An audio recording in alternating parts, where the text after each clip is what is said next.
क्रिया योग क्या है? क्रिया योग को जानने के पहले आओ जानते हैं क्रिया क्या है। किसी व्यक्ति द्वारा किया गया ऐसा कार्य जो दूसरे व्यक्ति या समाज को प्रभावित नहीं करता है, उसे क्रिया कहते हैं। जैसे हम सांस लेते हैं, ये श्वसन है। चक्रमण, हम घूमते हैं फिरते हैं।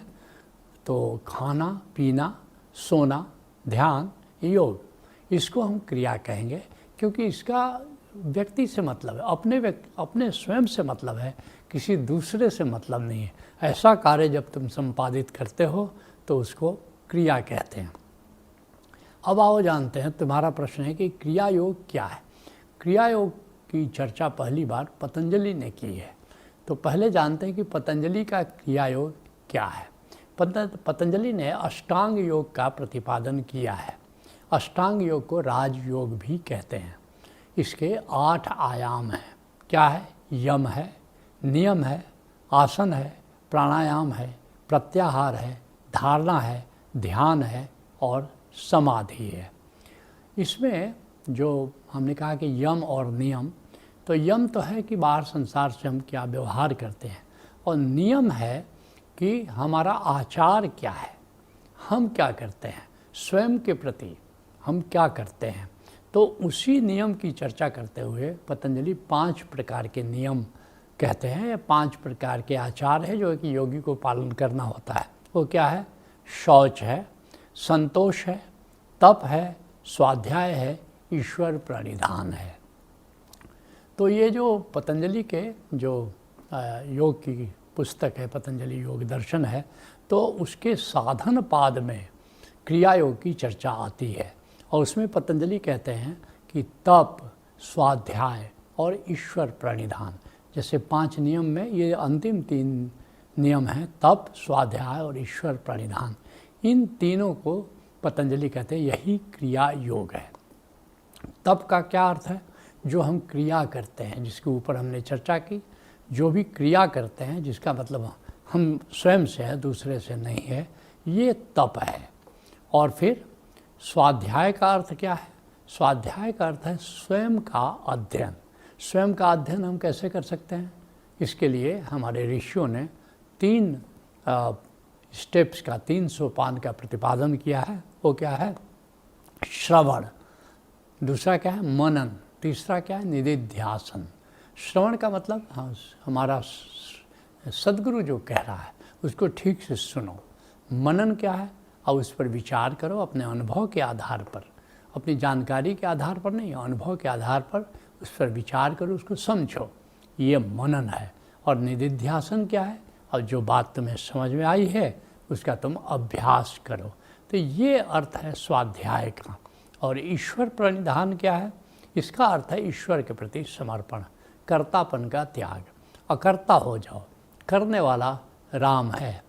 तो ये अहंकार का त्याग, अकर्तापन का त्याग, और सब कुछ त्वदीयम वस्तु गोविंदम तुभ्यमेव समर्पयेत्। हे गोविंद, सब कुछ तेरा ही दिया हुआ है और इसे हम तुम्हें ही अर्पित करते हैं।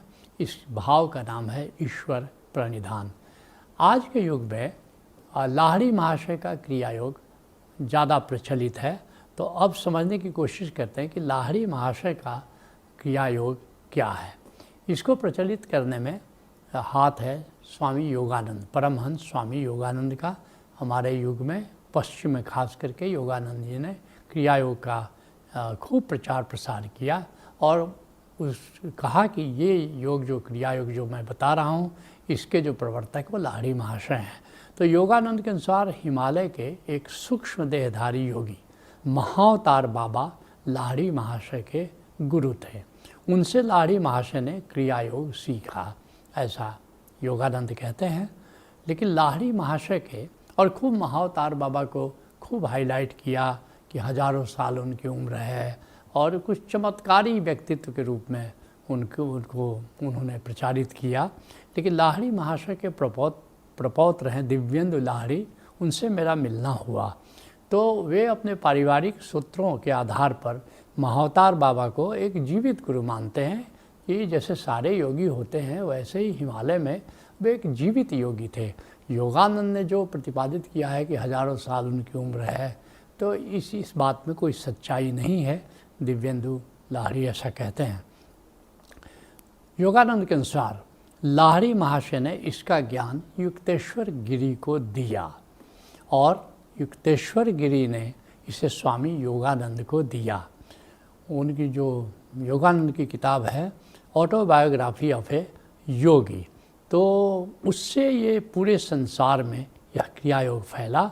इस किताब ने पश्चिमी साधकों को प्रभावित करने के लिए कई चमत्कारी बातें लिखी हैं जो अविश्वसनीय हैं।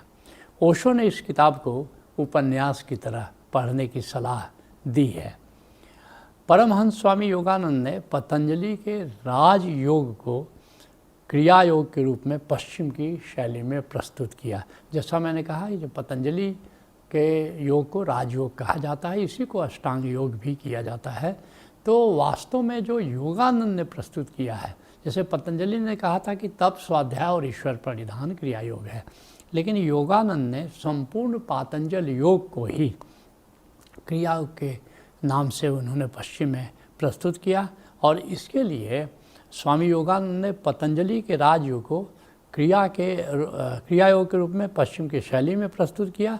और इसके लिए स्वामी योगानंद ने कई तल के लेसन्स बनाए जो ऑनलाइन माध्यमों से उनके आचार्यों द्वारा साधकों को दिए जाते हैं।